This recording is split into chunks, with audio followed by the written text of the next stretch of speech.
Hey everyone, welcome to Game 2 of the 1896 World Championship rematch between Lasker and Steinitz. So this position, I'd like to ask you guys a question. It's white to move here, so number one, evaluate this position. Whose position do you prefer and why? Number two, what move would you make here? Pause your video, try to figure out those questions, and I'd spend a good 5 to 10 minutes on it, at least. And after you're done, we will look at what happens. All right, let's look at it now. This was probably my favorite game of the match, just for this moment. Positionally, who is better?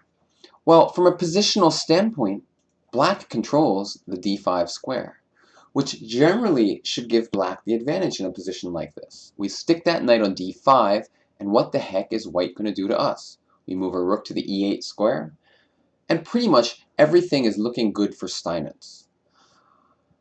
However, positional considerations are not the only important thing in chess. Sometimes you have to look at concrete factors.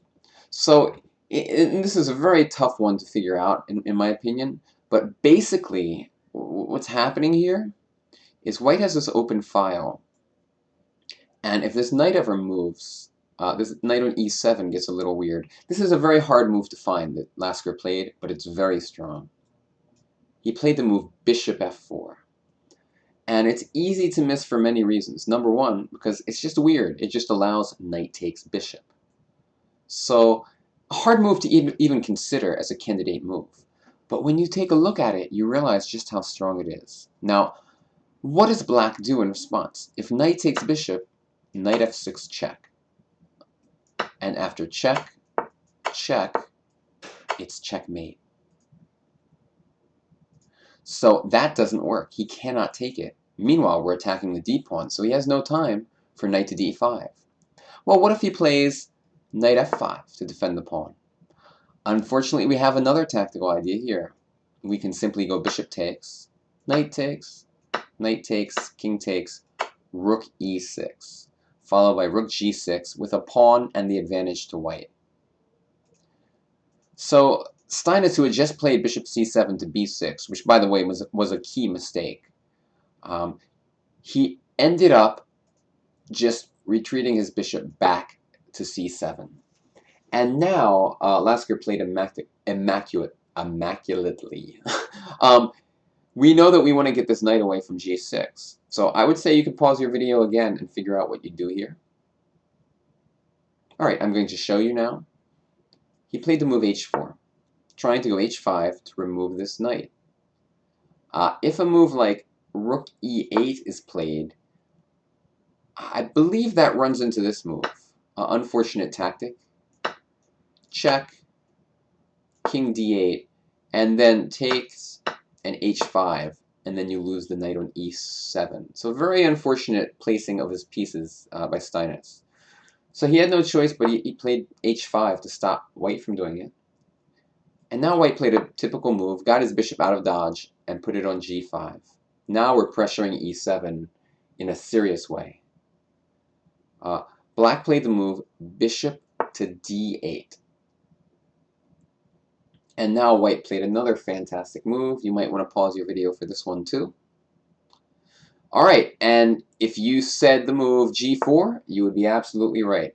Because after pawn takes, h5, finally kicking that knight away, knight f6, I'm sorry, knight f8. Now we could take on d6 and then take on e7, but Lasker found an even better move. Knight on e to c5 check. And after pawn takes, knight takes. If king c7, just bishop takes knight. And after king d6, bishop check. Only move, rook to e5. King takes d4. And it's checkmate. And by the way, if king c4, I believe we just play, I think it's rook c1. No, wait, hold on. Is that right? Rook c1 leads to mate. I feel like there might be something even faster. This works. If king b4, bishop d2 check, mate, and if king takes d4, knight b3, king d3 only move, rook c3 is checkmate. So just a fantastic game and sequence from Lasker, in my opinion. This whole concept of bishop to f4, followed by this obsession with removing the knight on g6. Just a great game that I'd never seen in my life, and I'm happy that I did see it by going through all these games, and I'm happy that you guys get a chance to see it too.